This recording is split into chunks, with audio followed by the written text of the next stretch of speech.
Hi sir. మేము bed తీసుకోవాలనుకుంటున్నాం కానీ, మీ వాళ్ళకి కాల్ చేసాము. అమౌంట్ ముందే పే చేయండి అంటున్నారు. మేమెలా సార్?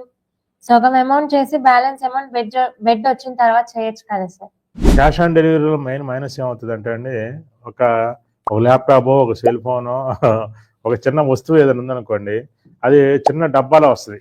ఆ డబ్బాలో వచ్చింది మీరు ఇంటికి తీసుకొచ్చిన తర్వాత మీరు పేమెంట్ చేస్తారు. ఒకవేళ మీరు పేమెంట్ ఇవ్వకపోతే రిటర్న్ తీసుకొచ్చినందువల్ల వాళ్ళకి నష్టం లేదు. వాళ్ళకి ట్రాన్స్పోర్ట్ వాల్యూ పెద్దగా పెరగదు. మా దాంట్లో మెయిన్గా పెరిగేదే ట్రాన్స్పోర్ట్ అండి. మా పరుపుల బిజినెస్లో మన అన్ని కూడా హెవీ వెయిట్ అనమాట. 100 కిలోలు, 70 కిలోలు, 80 కిలోల పరుపులు. వాటి క్యాష్ ఆన్ డెలివరీ చేయడానికి ఉండదు. ఒక ఆప్షన్. రెండోది, మేము ట్రాన్స్పోర్ట్ ఆఫీస్ వరకే పంపించగలం. మళ్ళీ హౌస్కి పంపించాలని 4-5 వేలు పెరిగిపోయింది పరుపు వాల్యూ. ఇప్పుడు అన్ని కంపెనీలు ఏముంటాయండి, ఇలా డబ్బాలో పెట్టి పంపిస్తారు. పరుపుని ఇలా రౌండ్గా చుట్టి డబ్బాలో పెట్టి పంపిస్తారు. ఆ పరుపులు వచ్చేసరికి 10 కిలోలు కూడా ఉండవు. మా పరుపులు వచ్చేసరికి పరుపు సైజు ఇంచెస్ని బట్టి 100 కిలోల దాకా వస్తుంది. ఇప్పుడు 3-in-1 లాటెక్స్, ఆర్థోబాండ్ లాటెక్స్ 100 కిలోల దాకా వస్తుంది. పరుపు వాల్యూ కన్నా ట్రాన్స్పోర్టే ఎక్కువ వాల్యూ అయిపోవటం వల్ల ఇలా పెట్టాల్సి వస్తుందని మీరు అర్థం చేసుకొని మీరు బుక్ చేసుకోవచ్చు.